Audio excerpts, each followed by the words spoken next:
নমস্কার, শান্তনু হাজরা বলছি। আজকে আর না বলে উপায় নেই অন্নপূর্ণা যোজনা নিয়ে। কারণ যা দেখছি চাহিদারে তো হার হিম হয়ে যাওয়ার মতো অবস্থা।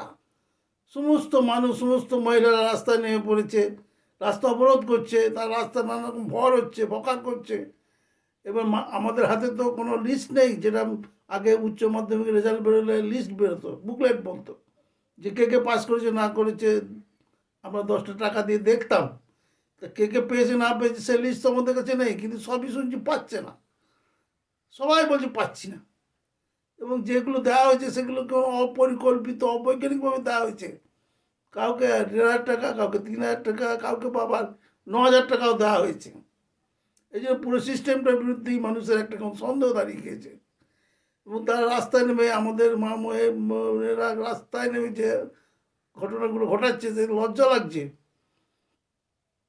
আমার প্রশ্ন হচ্ছে গিয়ে, এই যা আগেকার সরকার 1,500 টাকা করে দিত লক্ষ্মী ভাণ্ডার, তা আপনারা তো সেখান থেকে অনেক কাটছাট করেছেন। তা বাকি যে লোকগুলো যেগুলো সত্যি করে লিগাল বাংলাদেশি বা রোহিঙ্গা নয়, তাদেরকে এই 3,000 টাকা করে ডাইরেক্ট দিয়ে দিলে কি আপনার সরকার দেউলিয়া হয়ে যেত? এটা আপনি কি করলেন? আর সবেতেই পুরনো জিনিসগুলোকে আপনি ঘৃণা করে শেখাচ্ছেন। আজকে যদি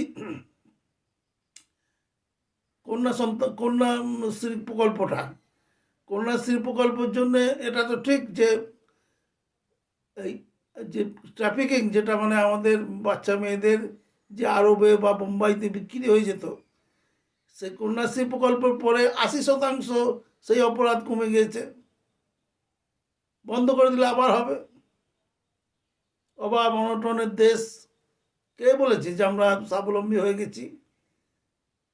কোন এই এছাড়া আরেকটা কথা হচ্ছে গিয়ে, এই লক্ষ্মী ভাণ্ডারে পুরুষ বেনিফিশিয়ারি, এর একটা মানে আছে তো। এ হচ্ছে গিয়ে উত্তরবঙ্গে বিভিন্ন জেলাতে দেখা গেল যে গ্রাম থেকে ব্যাংকের দূরত্ব 10 কিলোমিটার, 15 কিলোমিটার।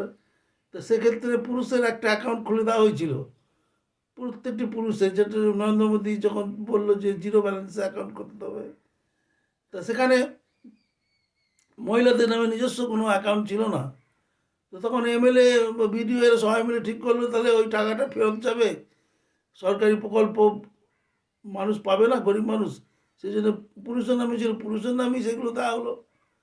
সেগুলো বিকৃত করে বলে যে পুরুষ তো উপভোক্তা, সবই, এরকম একটা ন্যারেটিভ তৈরি হয়ে গেল। এই করলে চলবে? এই করলে তো সমাজে